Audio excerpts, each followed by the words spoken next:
আজকে শুরু করছি গ্যাস ওয়েল্ডিং টেকনিক। তো গ্যাস ওয়েল্ডিং টেকনিক কি, প্রথমে আমরা যখন গ্যাস ওয়েল্ডিং করব তখন আমাদের দেখতে হবে যে ওয়েল্ডিং যে জয়েন্ট হোক বা স্ট্রেংথ যে কোয়ালিটিগুলো দরকার আছে সেগুলো ভালোভাবে ঠিকঠাক নজর রাখতে হবে। তার জন্য আমাদের গ্যাস ওয়েল্ডিং টেকনিকটাকে অবশ্যই ফলো করতে হবে। তা মূলত দুই ধরনের টেকনিক আছে, একটা হচ্ছে লেফট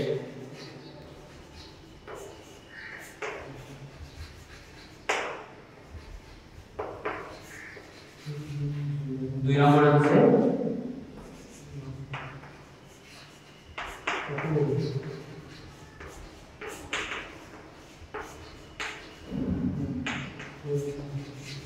এক নম্বর হচ্ছে লেফট ওয়ার্ড টেকনিক আর দুই নম্বর হচ্ছে রাইট ওয়ার্ড টেকনিক।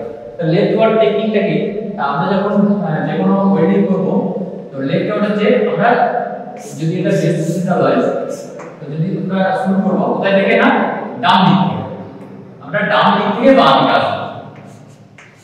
এই যে প্রসেসটা হচ্ছে এই প্রসেসটা হচ্ছে লেফট ওয়ার্ড টেকনিক। তো এর সুবিধা কি না, এটা আমরা 3 mm প্লেট থিকনেস পর্যন্ত আমরা এই লেফট ওয়ার্ড টেকনিকটা আমরা ব্যবহার করতে পারবো। তাতে আমাদের ওয়েল্ডিং যে জয়েন্ট হবে সেটা স্ট্রেংথ অনেক বেশি হবে। আর দ্বিতীয় হচ্ছে রাইট ওয়ার্ড টেকনিক।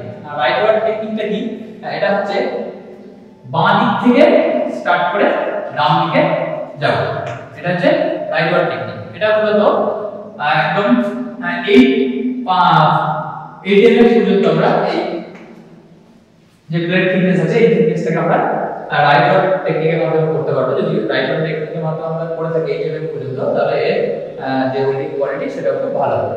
আর যদি 8 mm এর ওভার যদি কোনো প্লেট হয়ে থাকে তাহলে সেক্ষেত্রে আমাদের এইচপি পার্সেন্ট দরকার আছে, যেমন ভি করতে পারি বা জে করতে পারি, ইউ করতে পারি। তো এই এইচপি পার্সেন্ট করলে ওয়েল্ডিং এর যে ক্ষমতা বা জয়েন্ট হচ্ছে তার যে স্ট্রেংথ অনেক বেশি হবে, ঠিক আছে। তো এইগুলো আমাদের গ্যাস ওয়েল্ডিং টেকনিক। তো এই টেকনিক যদি আমরা ফলো করি তাহলে অবশ্যই একটা কোয়ালিটি একটা যে জবের ক্ষেত্রে অবশ্যই খুব একটা ভালো হবে।